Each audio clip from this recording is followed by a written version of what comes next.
Hello everyone, welcome back to Lace Looking Glass. The identity of a young Chinese woman at the center of a $1 million car crash in Sydney has become one of the most closely guarded secrets in Australia.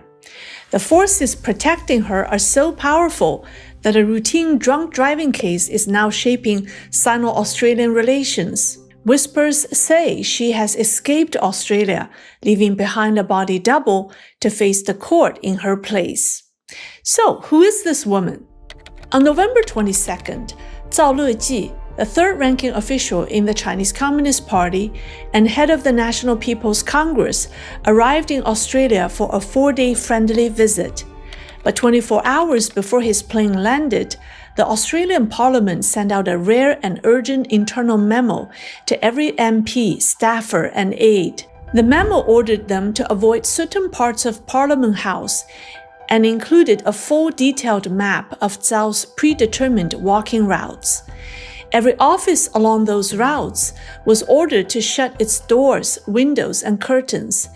And the most shocking instruction of all, no phones, no tablets, no Bluetooth devices were to be used while the Chinese delegation walked past.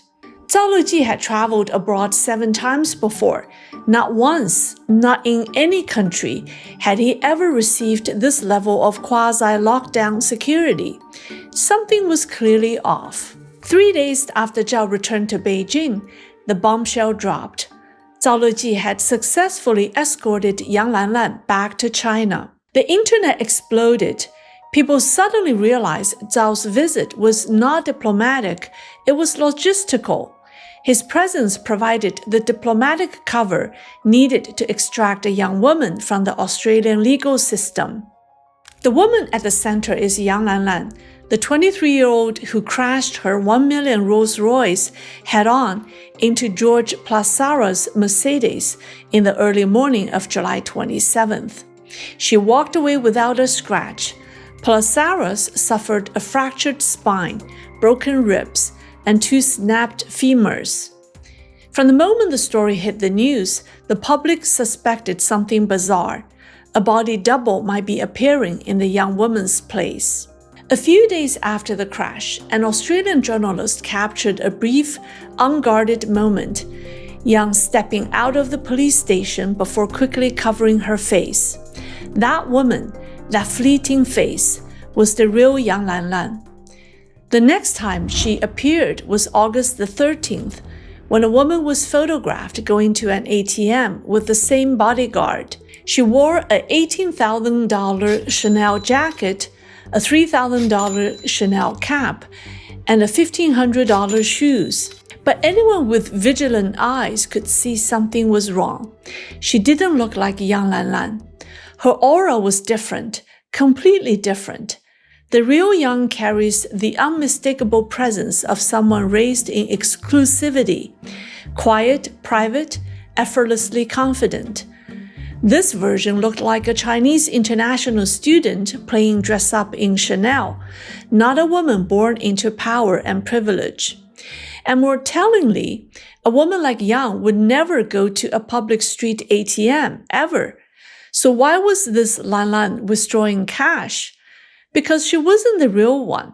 She appeared for one purpose and one purpose only, to make the public believe she was. She surfaced again, this time in a different Chanel outfit, but her bespoke jacket hung loosely. The sleeves swallowed her hands. No one with access to true couture would ever wear something so ill-fitted. Unless, of course, those weren't her clothes and she wasn't Yang Lan Lan. Her face, her posture, her entire presence, none of it matched the original. And before Zhao Leji's plane even touched down, the real Yang had already been missing for over a month. On November 15th, People News reported that her white Rolls-Royce Ghost had vanished from her garage in late October. That same day, witnesses saw professional movers streaming in and out of her luxury penthouse in Watson's Bay. Within hours, every piece of furniture and luxury item was gone, a planned evacuation, not a move. Since October 17th, when her penthouse was emptied, she had not been seen once. At the November 14th hearing, only her lawyer appeared to deny charges. The court postponed the case, but issued no arrest warrant, widely interpreted as silent approval for her disappearance. Then came the bombshell. On November 28th, 3 days after Zhao Leji returned to Beijing, a social media account called 内参, meaning insider info, revealed what it claimed were Zhao Leji's 2 secret missions while he was in Australia. Mission 1, stabilize high-level China-Australia relations. Mission 2, far more urgent, bring Yang Lan Lan home. According to the report, Beijing privately assured Canberra that the Yang family would pay every cent owed to the victim in the car crash, and if Australia feared that the defendant's physical absence would disrupt the legal process, Beijing hinted they were willing to leave behind a fake Yang Lan Lan to stand in. But the real pressure did not come from money, diplomacy, or legal arrangements. It came from China's economic chokehold over Australia. Insider info pointed out that China dominates Australia's exports of iron ore, coal, wine, and lobster, the very backbone of its economy. In other words, Beijing controls the economic oxygen Australia breathes. Zhao Leji knew it, Canberra knew it as well. If Australia refuses to cooperate, China threatened to reduce imports, a move powerful enough to shake Australia's next election. And so, to protect their political interests, Australia's top leadership quietly stepped aside. Yang Lan Lan was granted safe passage, walking straight onto Zhao Leji's diplomatic plane and returning to China under official cover.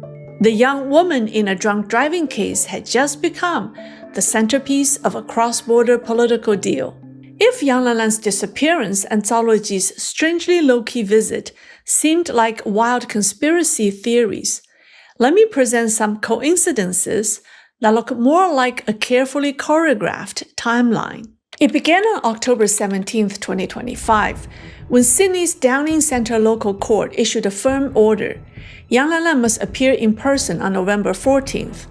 Within 72 hours, something extraordinary happened. China's General Administration of Customs abruptly raised emergency quality inspections on Australian iron ore from 1% to 12%. Overnight, mining giants Rio Tinto, BHP, and FMG saw their shipments face technical delays. The shock waves rippled instantly through Canberra and the business community. On October 22nd, Australia's Resources Minister Madeleine King made a cryptic but pointed statement that she had noticed irregularities in certain trade processes. This was no small issue. Iron ore is the lifeline of Australia's economy. China buys 60% of Australia's output, worth more than 20% of all national exports. In simple terms, 1 out of every 3 Australian jobs depend on China. So when Beijing tightens its grip exactly when the New South Wales court was pressuring Yang to appear, the timing was impossible to ignore. Was an entire trade war being triggered for one girl? For those familiar with Beijing's diplomatic playbook, this tactic was nothing new. In the past 5 years, China had played this very card 4 times with surgical precision. In 2020, after Australia pushed for an investigation into the origins of COVID-19, China instantly banned coal, lobster, wine, and timber, costing Australia over $20 billion.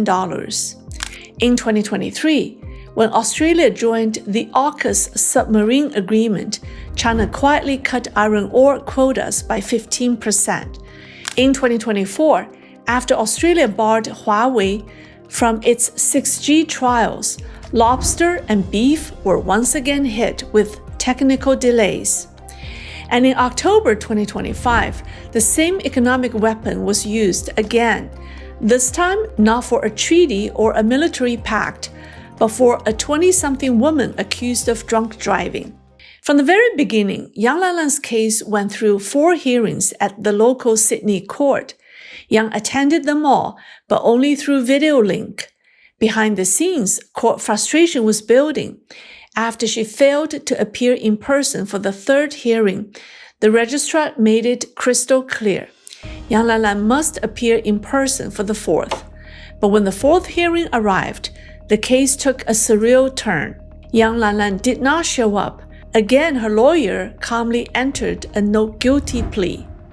And instead of issuing an arrest warrant, the court postponed the case once more. It was this moment, not her disappearance, that truly stunned Australians. Before she even vanished, Yang had already received a level of judicial privilege so extraordinary, so contradictory to basic legal norms, that many legal experts called it a de facto judicial pardon.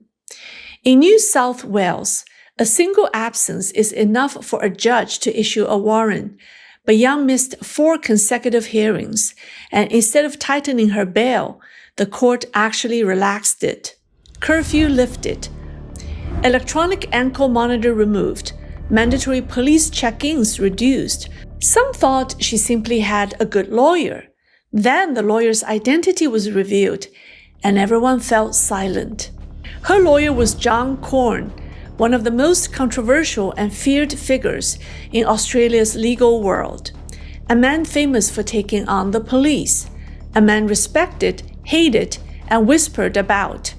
A man known by one nickname, the lawyer of the gangs. In 1984, during the infamous Milpera massacre, the Father's Day shootout that left 7 dead and 28 injured, Corn helped dismantle the prosecution's case and walked the bikie gang to freedom. In 2009, when a Comanchero gang member beat a rival to death in front of shocked travelers at Sydney Airport, Corn was once again at the defense table. In 2019, when actor Gao Yunxiang faced rape charges that could have put him in prison for life, Corn exposed contradictions in testimony and secured an acquittal on the spot. And now the same man is representing a young Chinese woman rumored to have ties to the highest levels of the CCP. So, who is Yang Lan Lan, really? On October 4, 2025, Australia's Daily Mail published an exposé of Yang's extravagant lifestyle in Sydney. It revealed that Yushii's Omakase at Crown Sydney, a restaurant so exclusive it can require a 2-year wait for one of its 10 seats, was her regular dinner spot. A Chinese student who knew her said she ate fine dining every day, booked out entire luxury boutiques for her massive shopping sprees, and wore Louis Vuitton, Chanel, Hermès head to toe. But despite her unimaginable wealth, she lived with one overwhelming fear: anyone seeing her face. Every person who has ever seen her unmasked reportedly reacted the same way. She looks shockingly like someone from the Xi Jinping family. Facial recognition software reportedly matched her 60 to 70% to Xi Jinping's mother, Qi Xin. Around Yang's identity, people didn't whisper gossip. They whispered taboo. So far, 4 competing theories about her parentage have emerged. Version 1. Her parents are Xi Jinping and Jiang Yao, an actress from Zhejiang's Xiaobaihua troupe. Rumor says the delivering doctor was Huang Hefeng, one of China's top OBGYNs. Version 2. Her mother is famed writer Tianning, who reportedly dated Xi Jinping in their youth, a relationship that allegedly rekindled decades later.